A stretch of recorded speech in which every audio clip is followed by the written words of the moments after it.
శుభం బల్కరా శుద్ధపూస అంటే సంక్రాంతి నాటికి చచ్చిపోతాం అన్నాడట. హాగో అట్లనే ఉన్నదట సీఎం రేవంత్ రెడ్డి పనితనము.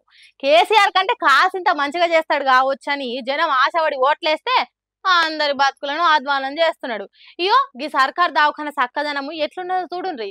మంచి ఆరోగ్యవంతుడు వచ్చి ఒక్క గంట సేపు ఈ దవాఖానల వంటే దునియాలున్న రోగాలు జోకే తట్టున్నది.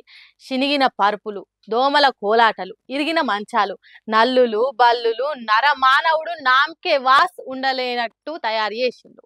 మళ్ళా ఇది ఎక్కడనో ఏజెన్సీ ఏరియాలో కావచ్చు అనుకునేరు. తెలంగాణ రాజధాని హైదరాబాద్ పట్టణంలో ఉన్న కోటి సర్కార్ దవాఖాన ముచ్చటిది.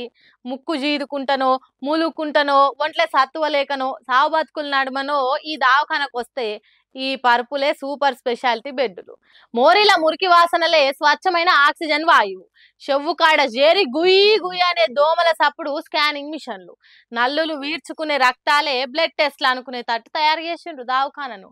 అంతా పైవాడి దయ అన్నట్టు ఈ తిరిగి ఆసుపత్రులను తయారు చేసిన పుణ్యము మన సీఎం రేవంత్ రెడ్డికే దక్కుతుందట. ఎంతైనా గ్రేట్ లీడర్ కదా. ఇట్లనే పరిపాలిస్తే 10 ఏళ్ళేం కర్మ, 50 ఏళ్ళు రేవంత్ రెడ్డి సీఎంగా ఉంటాడని పరాశకాలు ఆడుతున్నారు ఆ దావకన్న తీరు చూసిన సామాన్య జనాలు.